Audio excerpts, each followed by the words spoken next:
É bem satisfatório ver essa queda de Bolsonaro, ao mesmo tempo é com tristeza pelos bolsonaristas que a gente vê, porque ele vai caindo em direção do precipício da Papuda, mas vai esperneando, quer dizer, já pensou ele como líder do passado aí, ia para forca, ia para guilhotina, esperneando, chutando, batendo daquele jeito, chorando, que é assim que ele está indo para Papuda.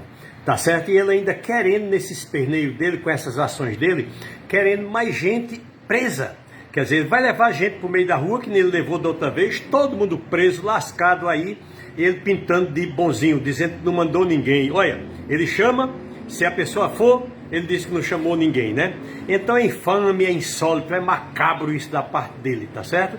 As pessoas estão presas duplamente, triplamente, quadruplamente, tudo por culpa dele, por coisas que ele fez em sequência. Por exemplo, tinha um grupinho de poderosos ao redor dele que ficavam pressionando ele para ele não tirar as pessoas da frente dos quartéis, quer dizer, pessoas poderosas, militares, não militares do agro, que se beneficiariam de uma futura ditadura dele. Talvez ele até levasse um golpe dentro do golpe, de Helena e Braga Neto, que dois general não ia ficar reboque de um tenente que é um falso capitão. Tá certo? Então, todos esses poderosos do Brasil ficavam cobrando isso, que os quartéis continuassem ali, porque nós temos necessidade desse povo nos quartéis, quer dizer, para serem usados como foram, para serem punidos como foram. Quer dizer, essas pessoas importantes, esses políticos, esses militares, que deram guarida, que deram cobertura, que alimentaram essas pessoas nos quartéis, não estão aí na cadeia. E estão lá, né? Já passou de 470 já sentenciados e vai mais. Então foram massa de manobra contra eles mesmos, contra a democracia, contra o Brasil, tá certo? Então, essa massa foi seriamente usada. Aí estão lá, não tem direito de leis de se defender, tá certo? Então, se o golpe tem ganho, a gente agora estava indo para tribunais de exceção, não ia ser para o STF. Até porque eles começavam extinguindo o STF, né? Pegando Moraes, pegando Gilmar Mendes, que depois saiu da lista dos que iriam perecer, mas Lula e Alckmin, tá certo? Então foram triplamente traídas por Bolsonaro. Primeiro, foram usadas sem saber por ele, pelos poderosos que queriam produzir o golpe. Se der certo, essas pessoas que ajudaram não iam significar nada depois. Se desse errado como deu, se lascaram, certo? Em seguida, Bolsonaro foge para os Estados Unidos uma semana antes do golpe. Se ele queria um LGO e um estado de sítio, por que é que uma semana antes ele não assinou esses papéis? Queria que o próximo presidente assinasse uma GLO contra ele mesmo e um estado de sítio contra ele mesmo. Ele é tão covarde que ele sequer assinou essas duas medidas. Assinava e ia ver o que é que dava. Tá certo? Então, tudo isso ele fazia para usar as pessoas contra as próprias pessoas. Tá certo? Então, se ele queria derrubar esse governo, que ele assinasse a própria sentença de estado de sítio de GLO. Tá certo? Até porque ele tinha os quilos pretos, ansiosíssimos, que ele assinasse para finalizar Moraes, Lula e o que Bolsonaro tirou da lista, mas os quilos pretos não tiraram, né? Bolsonaro tirou Gilmar Mendes da lista, mas os quilos pretos não tiraram. A terceira foi que Bolsonaro criou a lei que botou todo mundo na cadeia, inclusive ele mesmo, esse povo todinho está sendo preso pela lei 14.917, tá certo? Ele assinou essa lei uma semana antes do 7 de setembro de 2020.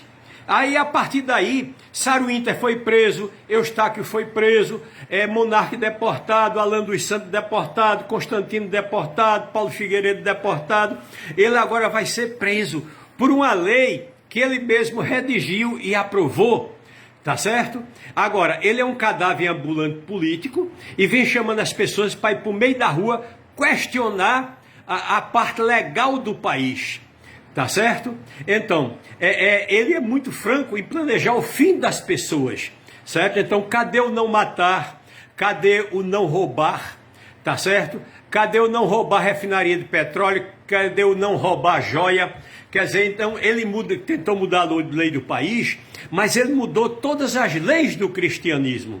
Tá certo? Se você é um criminoso, quanto mais você tem que ir para o altar, ser um ungido. Tá certo? Mas não tem mais choro nem vela. É papuda no lombo e digo com força.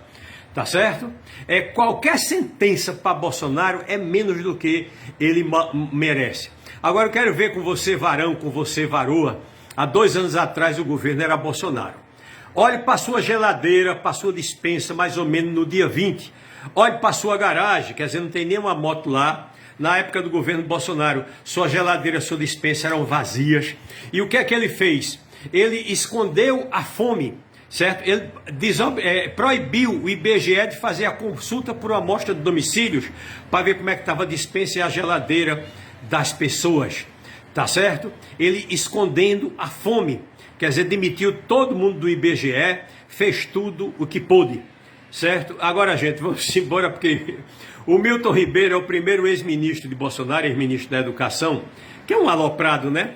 Que agora acaba de virar réu por aquele processo de homofobia, que ele dizia que se tinha um homossexual na família, era porque a família era desajustada.